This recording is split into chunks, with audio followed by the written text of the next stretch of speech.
breaking news now, and newsreader Huw Edwards has resigned and left the BBC on medical grounds, the corporation has said. The broadcaster has been off air since last July, following reports in The Sun claiming he paid a young person for sexually explicit images. Edwards was recently named as the BBC's highest paid newsreader on £439,000. Joining me live now is Akil Ahmed, former head of religion at the BBC, now Professor of Media at Bolton University. Mr. Ahmed, thank you for joining me. I think this news will probably be welcomed by some, that Huw Edwards, not been on TV since last July, but was still getting his salary from the BBC.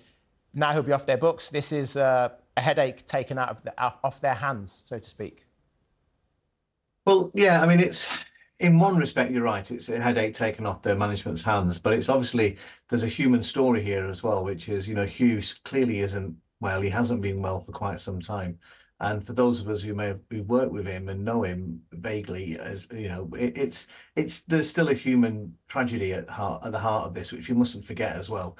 So, you know, he has taken on medical grounds now, he has resigned formally.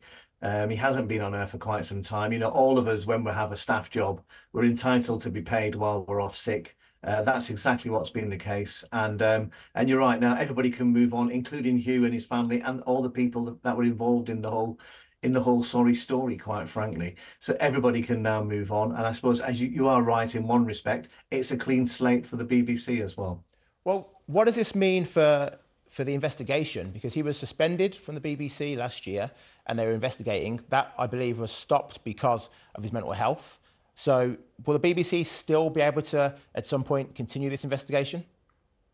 I think they'll have to take a decision. I think right now nobody would make the decision at this moment in time. I think they'll take some time to see what Huw's health is, ask lots of different parties as well as with regards to what they think needs to happen, and then review it again. I think it's not the kind of thing that you make one decision and say, right, that's what it's going to be. I think they will review this later on, and they will see what Huw's health is, because obviously whether or not the investigation, there's an element of lots of different things to be investigated. I think there are issues about, you know, the power that people have in jobs, etc. There's also the process. That's what we've got to remember with this one. Was the process adequate? And I think that's what a lot of the investigation really needs to be about. And then ultimately, there's got to be an investigation that says whether or not any wrongdoing took place.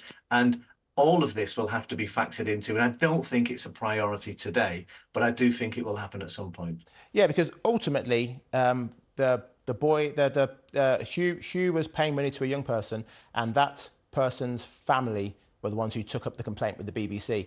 Now, if Huw not the individual himself, not the individual themselves, no. Now, if Huw is unable to be spoken to, and for this to be properly investigated by the BBC, then for the family of the young person, well, then for them, there is no closure and this isn't resolved for them. For Huw, it may be over, but for the family, it continues. This is what I said, you know, for lots of people involved in this, and actually, and it's not perfect, is it? But sometimes things aren't perfect. And we've got to remember as well, as we said, you know, allegations have been made. Some things have been investigated, some things have not been substantiated. We have to always remember at the core of this, the big problem was a breakdown in procedure as well, but also people not getting back to them being asked to actually comment once they've made complaints. So this isn't what part of the investigation is, really to look at the procedure and the processes and whether or not they're fit for purpose, as well as whether or not this particular individual and his family in particular get what particular kind of justice that they feel is adequate. And at the same time, Huw and his family get the chance to actually, for him to recuperate and get better. Aaqil Ahmed, thank you so much for your time today.